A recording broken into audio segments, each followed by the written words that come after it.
Olá, a ideia desse vídeo é discutir com vocês o que é ciência. E, na verdade, essa é uma questão que a gente ainda não tem uma resposta definitiva, não existe um conceito fechado do que seja ciência. Mas existe um campo de estudos que a gente chama de epistemologia da ciência, que vai se preocupar em entender como é que o conhecimento científico é construído, que já tem algumas respostas e que já conseguiu estabelecer o que não é ciência, né? E algumas características que são comuns à maior parte dos trabalhos científicos. Isso porque ele tem uma relação muito grande com a história da ciência, e quando a gente pensa em episódios históricos, a gente percebe que existem várias formas de se produzir ciência. Eu vou fazer essa discussão com vocês em cima de um artigo do Daniel Gil Pérez, que tem o título Por uma imagem não deformada da ciência. E nesse artigo ele apresenta 7 visões distorcidas do que seja a ciência. E é em cima dessas visões que eu vou fazer essa discussão. Ele coloca, e eu acho importante falar, que não são 7 pecados capitais, então a gente não tem que pensar nessas visões como coisas separadas, como coisas independentes.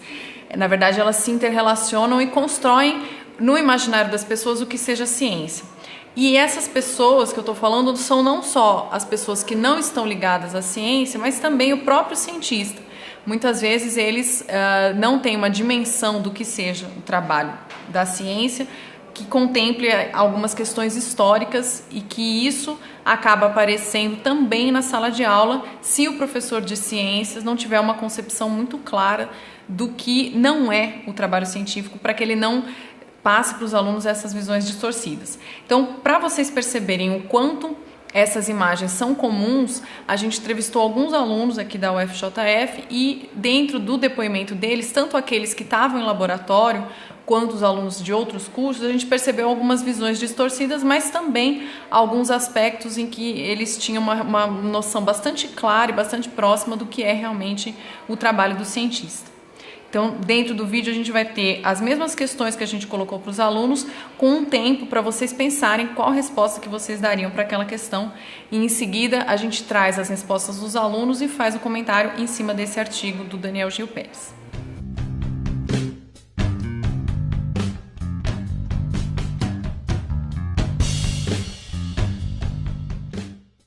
Quando falo em cientista, eu penso Einstein, assim, daquele jeito meio doido, assim. Um homem de jaleco branco, de óculos e um tubo de ensaio na mão. Gente, aquela imagem do cientista fisicamente é sempre de um sujeito que, pela dedicação à pesquisa, aos estudos, não é um sujeito gordo, assim, é um sujeito magro, um sujeito introspectivo, que fica com aquelas roupas repetitivas, porque ele não tem tempo para pensar sobre como se vestir melhor, porque ele é um cientista, ele tem que pensar na ciência, em pensar em descobertas, etc. Então, o que imagina um cientista com aqueles óculos grossos de ler muitos papéis e uma aparência, assim, normalmente pouco atraente, né? A princípio, né, o cientista é um cara que se dedica muito, né, muitas horas da sua vida, né? Eu acho que o que está por trás disso é os grandes exemplos de ciência que foram dados no último século, sabe? Que a gente tem esses cientistas alemães, ingleses, alguns americanos, que eram pessoas assim com um jeito mais doido mesmo, de repente, né? O cara com o cabelo meio bagunçado, né? A gente tem alguns exemplos aí, tem de cientistas que ficaram famosos com prêmios Nobel ou com pesquisas revolucionárias, e eram geralmente esse estereótipo. O que a gente percebe nas respostas é a imagem do cientista de senso comum como sendo alguém louco, que não tem cuidado com a aparência, uma pessoa desvinculada e não preocupada com outras relações sociais, então muito focada, muito dedicada, né, apareceu aí nas falas, à ciência, que estuda muito. E isso ajuda a construir a imagem da ciência como algo distante, né? Dificilmente os alunos se identificam com essa imagem de uma pessoa louca porque estuda coisas muito difíceis e que são, portanto, muito inacessíveis. Ao mesmo tempo, a gente ouviu uma das entrevistadas falando explicitamente que o cientista era um homem, né? Então, se a gente retomar o imaginário que outras pesquisas apontam, geralmente ele não vai ser só homem, mas vai também ser branco, ser europeu, e isso contribui para uma imagem elitizada de ciência, né? Porque a gente chama de uma visão elitista de ciência.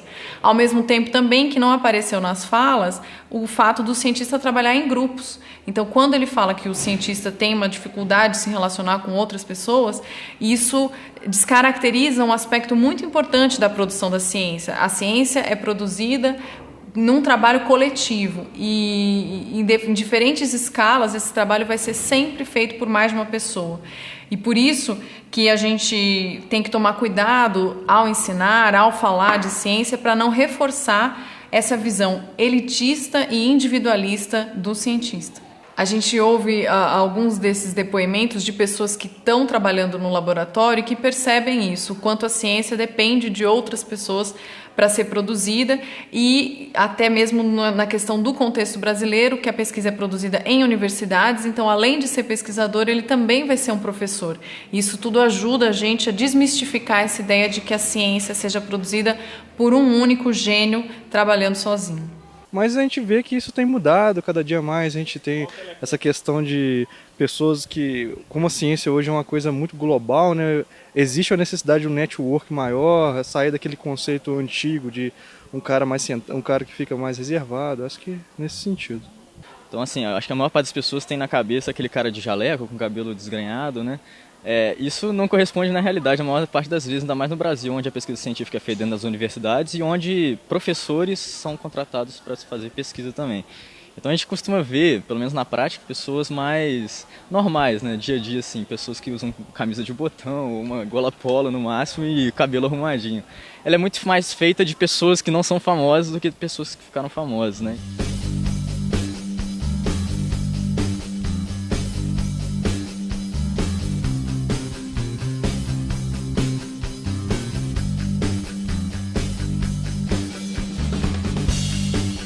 Se uma palavra é usada na ciência, para ela ter valor e credibilidade, ela precisa ser demonstrada através da observação que aquilo se refere a algo real, que pode ser experimentado. A principal característica da ciência é justamente o seu método, né? A experimentação é a única forma de confirmar as hipóteses, né, para você formular um modelo, porque não adianta nada você ter um modelo e ele não bater com a realidade. Então o que a gente tenta é sempre testar esse modelo com experimentação, né, para corroborar, ver se está corroborando a sua teoria com a sua, né, a sua hipótese com o seu prático, né? Então, não existe ciência sem experimentação, pelo menos não ciências naturais. Não existe ciências naturais sem experimentação. Filosofia, acho que ela pode imaginar, tem um pouco mais da imaginação, né? Aquilo que as pessoas idealizam. E no modo científico é o que a gente consegue comprovar, o que eles conseguem realmente comprovar que aconteceu A mais B, entendeu? Aí eu acho que é mais nesse sentido mesmo, que o lado filosófico é um pouco mais idealizado e o científico é bem realista, bem pé no chão, aquilo que a gente consegue constatar. O que a gente percebe nessas respostas é uma vinculação muito forte da ciência com a observação do real, né, e com a experimentação. E o que a gente sabe a partir da história da ciência é que nem sempre existe essa necessidade de que ocorra um experimento. Então, por exemplo, a gente tem a teoria do Big Bang, que explica como que o universo se formou e que ela é impossível de ser reproduzida em laboratório. Então, existem também teorias que são formuladas a partir de outras fontes, talvez até o trabalho de outros cientistas, que não necessariamente há experimentação. E a observação, que também é apontada como sendo uma coisa muito importante pelos alunos, mas por várias pessoas que pensam sobre ciência, na verdade ela não é uma observação isenta, né? Eu não estou em contato direto com o real, eu estou interpretando o real a partir de uma teoria, de uma forma de entender aquele fenômeno real. Então, o problema dessas perspectivas, muito vinculadas à experimentação, à observação, é que elas veiculam uma ideia de uma ciência que seja empírico-indutivista, né? Empírico. Então, ela tem, a partir da observação de uma série de dados, é que eu vou chegar a leis e teorias, e essas teorias elas têm uma capacidade de generalização que podem ser aplicadas, então, a outras situações. Então, ela vai ser empírica e indutiva ao mesmo tempo. E isso, em alguns casos, é válido, mas nem sempre, né? Então, pelos exemplos que eu dei, acho que fica claro. Um outro problema que está associado a essa ideia de como a ciência é produzida e que aparece nos depoimentos é uma visão rígida. O que seria essa visão rígida? A gente entende, algumas pessoas entendem que exista um método científico, e aí com letra maiúscula, método científico, como uma sequência de etapas a serem seguidas para produzir o conhecimento. E como eu comentei naqueles outros exemplos, nem sempre a sequência vai ser a mesma. E eu não chego no laboratório para observar e para coletar dados sem ter hipóteses prévias, sem ter uma teoria que me ajude a interpretar aqueles dados. Então, muitas vezes, aquela ordem que aparece como sendo a ordem padrão do método científico, que alguns livros didáticos até têm no início dos textos, nem sempre ela vai ser seguida e nem sempre eu vou ter todas aquelas etapas. Então, a ideia de que você tenha um único método científico veicula uma visão rígida, algorítmica, uma visão infalível de ciência que não corresponde à realidade. E um outro problema que deriva dessas duas ideias é que você tem uma visão exclusivamente analítica de ciência, ou seja, você pensa só nos experimentos de forma isolada e nos trabalhos isolados, desconsiderando que muitas vezes o trabalho do cientista vai se construir ao organizar, ao reunir uma série de dados e de resultados de pesquisa em uma nova teoria. Então, a gente tem uma série de episódios na história de cientistas que tiveram esse trabalho de organizar um conjunto de dados que já tinha sido produzido para produzir um conhecimento novo. E esse esforço de englobar os diferentes conhecimentos, ao invés de pensar na ciência como essa dividida em pequenas partes, é um aspecto muito importante da produção do conhecimento científico. Então, nessas falas, e quando a gente pensa o que caracteriza uma investigação científica, aparece essas três visões: uma visão rígida do método científico, uma visão empírico-indutivista e uma visão exclusivamente analítica de ciência. Todas visões que devem ser repensadas quando a gente vai trabalhar em sala de aula.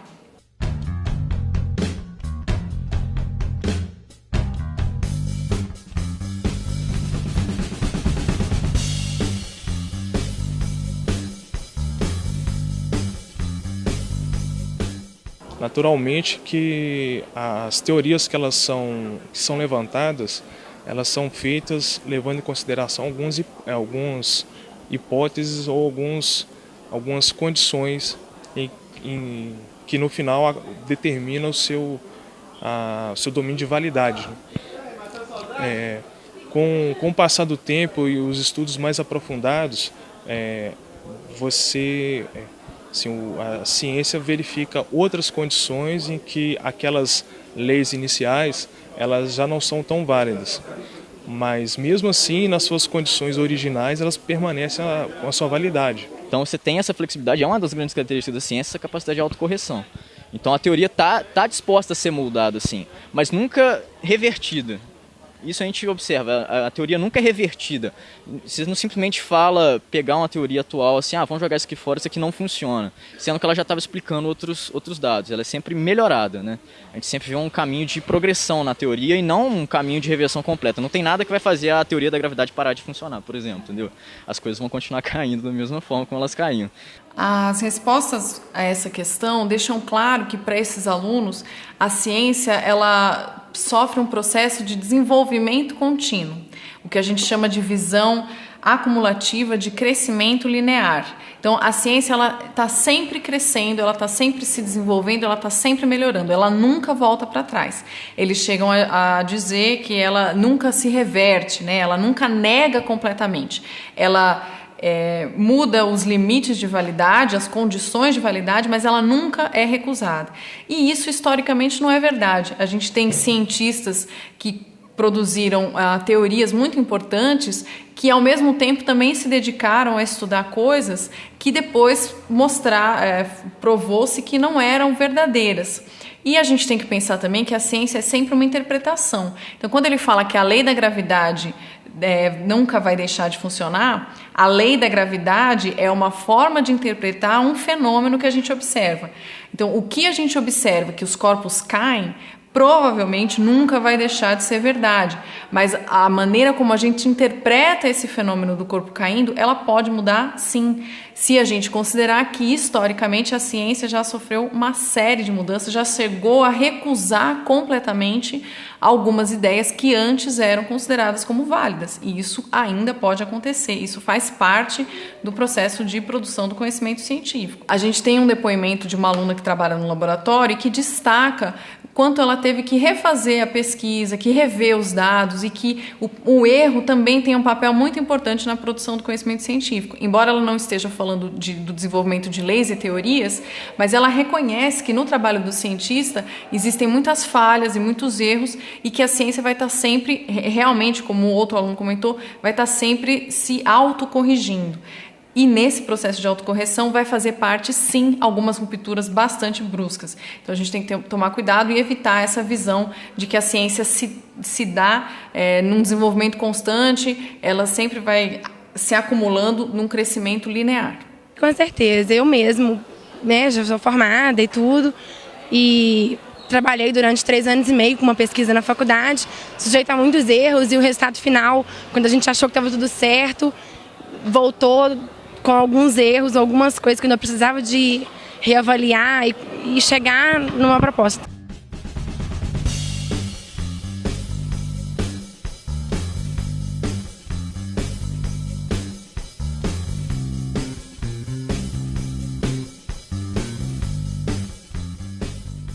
Eu acho que a ciência ela é um pouco isenta das variabilidades sociais, políticas e de época, né? Eu acho que a sociedade, vamos dizer assim, a sociedade moderna, ela preza pela independência,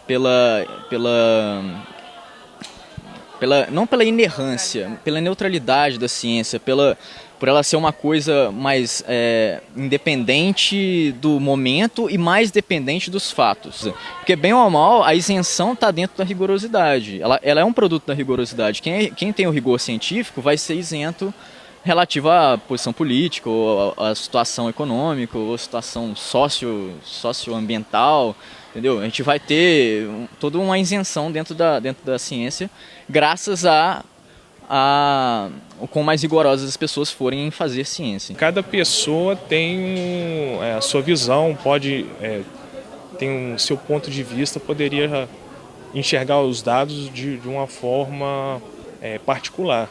Mas uma vez a pesquisa sendo bem feita e a metodologia bem aplicada, os resultados certamente vão levar a conclusões iguais de ambos os cientistas. Eles se referem, nesses depoimentos, a uma ciência neutra, uma ciência desvinculada da sociedade, que não sofreria influências do meio social e que, se ela estivesse sofrendo influências, se o cientista se deixasse influenciar por isso, ele, na verdade, não estaria sendo ético, né? Então, eles acreditam que o método científico garante essa neutralidade. E o que eles esquecem, e talvez não fique tão claro para quem está trabalhando diretamente com a pesquisa, é que a pesquisa, na verdade, a ciência, ela se propõe a responder questões. Mas essas questões, elas foram colocadas por instituições que são instituições sociais. Então, essas questões, elas mudam ao longo do tempo, elas dependem de interesses políticos e econômicos, né? Então, tem questões que vão ser colocadas e outras não. A ciência é um produto humano. E, por isso, ela sofre influências do meio histórico, social, econômico e político. E não só isso, a gente tem aí nesses depoimentos a ideia de que, se o cientista seguir o método, ele vai chegar nos mesmos resultados, conseguindo ficar isento dessa sociedade ou dessas outras influências. E a gente sabe que, no trabalho dos cientistas, muitas vezes o sexo do cientista vai determinar a forma dele interpretar os dados. E são pessoas éticas que têm a preocupação em fazer uma pesquisa muito bem feita, mas que não conseguem, por ser seres humanos, não conseguem se desvincular de todo esse histórico social. Então, essa visão que aparece nos depoimentos é o que a gente entende como sendo uma visão descontextualizada, a ciência totalmente separada da sociedade. E, ao mesmo tempo, uma visão aproblemática e ahistórica. Então, problemática porque a ciência, ela sempre vai partir de um problema que ela se propõe a resolver. Quem coloca esses problemas e por que esses problemas foram colocados agora e não depois? Ou que tipo de interesses que existe ao responder essas questões, ao solucionar esses problemas? E tudo isso sempre vai ser histórico, vai depender do contexto da época. Então a gente tem que ter consciência disso, até porque é o que explica o fato da ciência ao mesmo tempo servir para o bem, para o desenvolvimento da humanidade, mas também servir para o mal.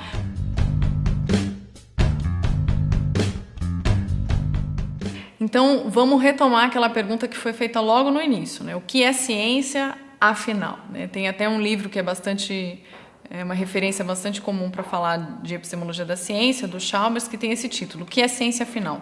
Então a gente pode pensar, a partir dessa discussão que o Gil Pérez traz no artigo, algumas características, então, que a gente teria que observar e que fazem parte do trabalho do cientista, né? Então, uma das primeiras características é perceber que existe um pluralismo metodológico. Ou seja, a ciência segue métodos, mas existem diversos métodos possíveis para se produzir ciência. Esses métodos e essa ciência que está sendo produzida, ela depende de um consenso na comunidade de cientistas. São eles que vão estabelecer os métodos e são eles que vão determinar qual método é adequado para investigar cada problema, mas existem diversos métodos possíveis. Então, uma primeira característica da ciência seria o pluralismo metodológico.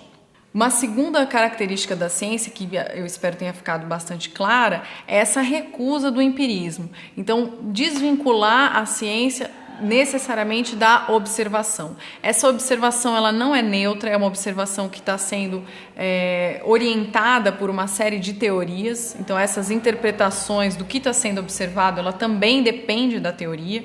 Então, quando a gente tem aquele exemplo que o aluno trouxe da gravidade, né, fica claro isso. O que é real, o que é observável, provavelmente não vai mudar, mas a interpretação ela pode mudar sim, e a partir dessa interpretação, é essa interpretação que é a ciência, não o real. A ciência não equivale diretamente ao real e não se constrói unicamente a partir de experimentação, né? Então, recusar essa ideia empirista que está ligada à ciência. Uma terceira característica da ciência seria dar um papel e considerar que é muito importante na produção do conhecimento científico o pensamento divergente. Então, na verdade, a ciência se produz a partir de hipóteses que vão estar sendo testadas e não a partir de certezas e de conclusões. Todo o trabalho do cientista é orientado a partir dessas questões. Então, todo o trabalho vai ser uma resposta a uma questão e que vai partir de uma hipótese e não de uma certeza que já venha pronta e que já esteja estabelecida. Ao mesmo tempo em que, para se chegar a essas interpretações, a esses resultados, uma quarta característica do trabalho científico é a procura de uma coerência global. Então, o trabalho de um cientista aqui no Brasil, ele tem validade para toda a comunidade científica mundial. Ele é divulgado entre os cientistas e os cientistas eles podem reproduzir aquele experimento em qualquer laboratório, em qualquer país do mundo e eles têm que chegar no mesmo resultado. Essa coerência global não é só em termos do método, e aí, como eu já tinha dito, esse método pode ser diferente, mas se eu seguir aquele caminho, eu vou ter que chegar no mesmo resultado. A coerência ela também se dá em relação às teorias. Então, existe uma teoria que hoje está vigente e que os meus resultados vão ter que ser interpretados de acordo com aquela teoria. Eu vou procurar encontrar essa coerência, até um ponto em que eu tenha resultados que contestem a teoria, e aí talvez a gente tenha que mudar o que a gente entende como sendo um paradigma que está vigente e pensar em um outro paradigma científico conforme a gente tenha várias experiências que estejam contestando a teoria que está vigente no momento. Isso pode sim significar uma ruptura e não necessariamente vai ser sempre uma forma contínua e ter um crescimento linear, como eu já tinha comentado. Por fim, uma quinta característica do conhecimento científico, da ciência, é que ela tem um caráter social, ou seja, ela é produzida por pessoas e, portanto, ela está sujeita a influências que qualquer ser humano inserido numa sociedade está, ou seja, em questões políticas, econômicas, sociais, culturais, mas, ao mesmo tempo, também ela é produzida por instituições sociais. A ciência ela responde questões que foram colocadas por instituições sociais e, portanto, ela vai ter sempre uma articulação muito grande com a sociedade. Tanto quando a ciência é usada para desenvolvimento de tecnologias, mas também uma ciência pura, aplicada. Que tipo de ciência que está sendo financiada, que tipo de pesquisa que recebe dinheiro, que tem interesse político e que tipo de pesquisa que não. Então, isso depende de um contexto social que é um contexto histórico, que pode mudar ao longo do tempo. Então, são essas 5 características que a gente entende como sendo mais coerentes e que refletem de uma forma mais próxima o que realmente é a ciência, o que realmente é o trabalho do cientista. E o ideal é que, como professor, você tenha essa percepção para que quando você vá para a sala de aula, você não apresente a ciência como algo totalmente distante da sociedade, das capacidades do aluno e que vai fazer com que ele se afaste da ciência, perca o interesse e não se sinta apto, não se sinta capaz de participar daquilo.